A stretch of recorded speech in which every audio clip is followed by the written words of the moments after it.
Watching Final Score with Wes Moore on Fox 16. We're getting set for a big night for the Arkansas Sports Hall of Fame. It will be here before you know it, the 2020 induction ceremony. Terry Condor Johnson joins us tonight to talk about that 2020 class and how to get your tickets now before it's too late. Terry, welcome to the show. Thank you. Thank you for having me. A fun class. This is a little bit of everything. Yep, it is. It's a great class. This is actually our 62nd banquet, in case you didn't know that. We've been around since 1958, so it's amazing that we've inducted that many. We've got over 400 people inducted into our Hall of Fame. And what's amazing, year after year, the names that go in, you're like, oh, they're not in already? Yeah, and I'm exactly. sure there's a list of people that for next year and the next and the next. But here's a list of the 2020 induction class. Yeah, we had a great class. Anthony Lucas, everybody knows who Anthony is, a coach at PA for one thing, and great Razorback. Still owns some SEC records as a wide receiver. Gus Malzahn, great coach, started out at Hughes High School, right out of college after Henderson, and now he coaches the Auburn Tigers, so amazing story. Ike Forte, the great football player for the University of Arkansas. Jim Counts, played on those basketball teams in the late 70s with the triplets. He's going in. John Tate, standout high school player from Watson Chapel that ended up going to ASU, an amazing player, and still have a lot of the stats at ASU. And then my favorite, Coach Ron Marvel, because he coached me in college at UCA. Coached at UCA for 39 years, so I'm excited for him.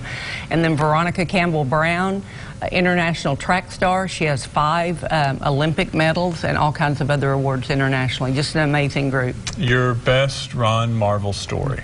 Oh, okay, here's one right off the top of my hat. We were playing really badly, and we got in there at halftime, and there was this huge trash can that back then you had water cups. And he came in, and he didn't really say anything, and all of a sudden he turned around, he just knocked every one of those cups off that trash can. He would get angry like that, but then the next day we would go in our meeting room, and he would apologize for any bad behavior that he had. He's a wonderful man. What made him such a great coach?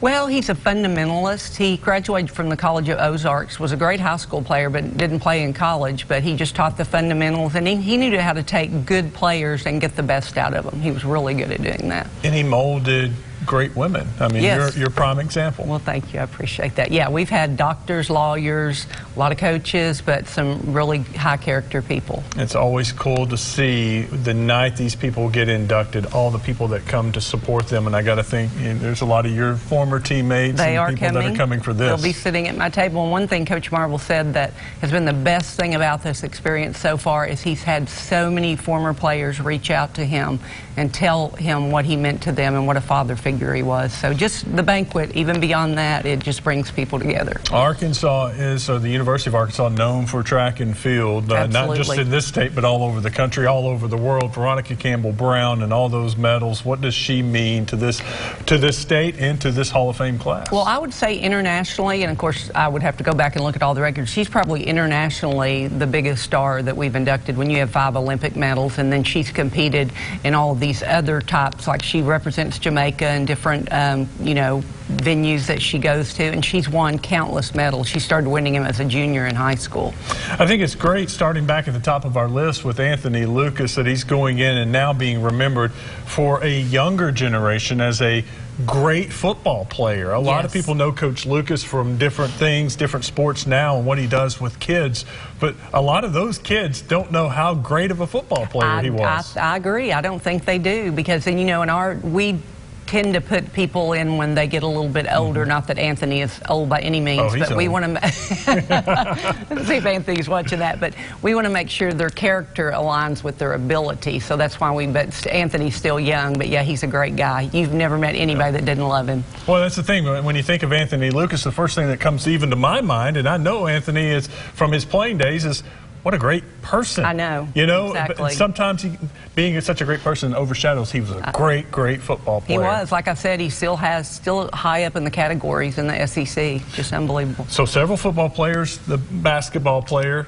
is also going in. And you know what? I think you didn't have All-American redheads on there. I did not. Okay. I did not. Yeah, I knew that. I was clicking in my mind. I knew there was one missing. So let's jump on them because they're an amazing story. They're like a Harlem Globetrotter-style women's team that started in 1936. And the last game they played was in 1986. And that's because after that, with Title IX, women had more opportunities to compete collegiately and everything. But we actually have 32 of those women that are going to show up for the banquet, and they are so excited about it. They were based out of Arkansas. Well, they're originally based out of Missouri, and then Mr. Moore bought them and moved the team to Caraway, Arkansas. And at one time, he actually had 3 teams on the road, and they traveled internationally. They played men's teams because they couldn't find women's teams to play, and they played by men's rules when women weren't playing by men's rules. Back when they were playing half court? That's exactly right, wow. Which I played for 2 years. I'm showing my age. And were they made up of all players from all over the country? A lot of, mostly, you know, I haven't done that deep of research, but I think most of them were from the southern states. A lot of them were AAU players. Hazel Walker was a player with them at one time before she started her own team. And sometimes they would take women right out of high school. So it was a variation between AAU and high school. A wonderful night. If you want to get tickets, what's the best way to get tickets? Well, you can call 501-313-4158, or you can go to our website at www.arcsportshalloffame.com. Tickets for the VIP reception on Thursday night are $40, a little more laid back. You get to meet all the inductees, and then our banquet is the following night. It's March 13th, 5:30 cocktail, 6:30 the banquet starts off, so we're very excited about it. Describe the VIP reception. What's that like on Thursday night? It is a more laid-back atmosphere. It's not a banquet with a dinner, and all the inductees are there, and you can just walk around and talk to each one of them. A very good time to actually interact with them. And like if you have our 60th anniversary book, there's one gentleman that does this every year. He buys one of those tickets and he just walks around looking for celebrities to sign his book. So it's a good opportunity to meet them personally. And then Friday night's the induction ceremony at the State House Convention Wally Center. Allen Ballroom. Awesome. Well, get your tickets now because it's going to be a great night coming up March 13th, a Friday night, about a month from now. Can I give a real quick shout out to my sponsors? I would love for you to do that. Our presenting sponsor is the Jean and Jerry Jones Foundation. So they've done this for us several times, some big sponsors of ours in the past. We also have our gold sponsors, which are Farm Bureau, Arkansas Blue Cross and Blue Shield, Rush and Linda Harding, the Cave Foundation, Downstream Casino, Frost PLLC, Sheffield Nelson and Don Jack, Doyne and Nancy Williams, and Southern Glazer. So I just wanted to give them a shout out. We couldn't do it without them. No, they make this possible. Yes. Thank you for coming up tonight. Thank you. Can't wait until March 13th. We'll get back on here and talk about the golf tournament soon. Won't be long, June 8th. It won't. So there you go. You got that plug in too. June 8th, golfers. Thank you. Wes. Stick around. We got much more when we come back. You're watching The Final Score with Wes Moore.